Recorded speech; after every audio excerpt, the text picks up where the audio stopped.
RPGs come in all shapes and sizes, but over the years developers have found unique systems to improve the genre. Sadly, developer Drick Studios seems to throw a lot of the fundamental mechanics of the genre out the window in their new title, Grand Guilds. Sure, the story has the makings of a grand adventure, but ultimately falls flat within the first hour.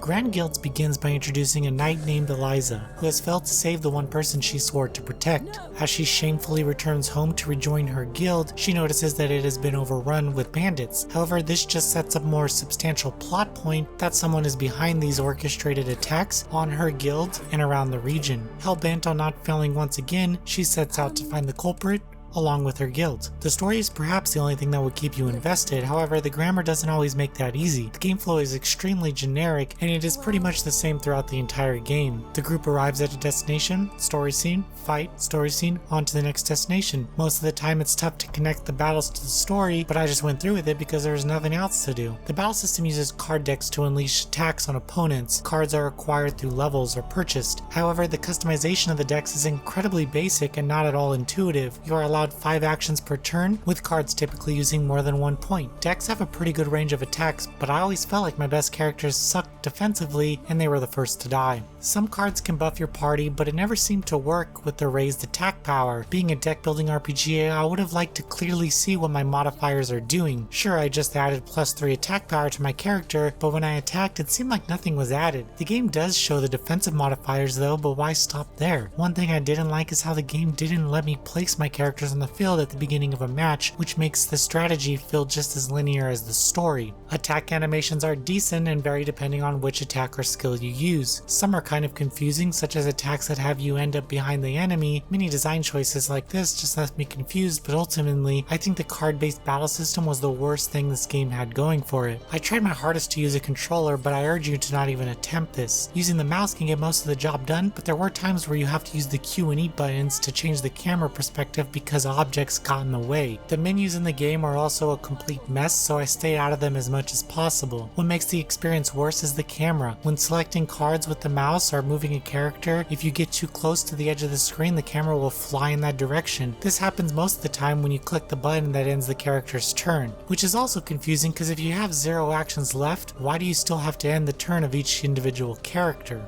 The battle difficulty is tied to your level, which is extremely unfortunate as it made me not want to even try any of the side missions, which came off as even more challenging. Level grinding is not encouraged with this, and there seemed to be no thought process into how they should scale the boss battles with this system. For some reason they decided to remove all the healers for some significant fight, which meant you better hope that you have the heart of the cards because you won't be getting through the battle alive without it. Enemies in battle typically show up in groups. You never seem to be fighting against different enemy types. Fight a group of vampires, fight a group of humans, fight a group of spiders, and repeat over and over. However, I will say that I did like the maps and how they often changed themes. What ended up keeping me playing long after I should have stopped was the music. It is just terrific. Also, I found the character illustrations and some of the character arcs to be decent as I looked past the high school linguistics. Each character played a role in the guild and they fulfilled that role. At this point, I'll take the bare minimum.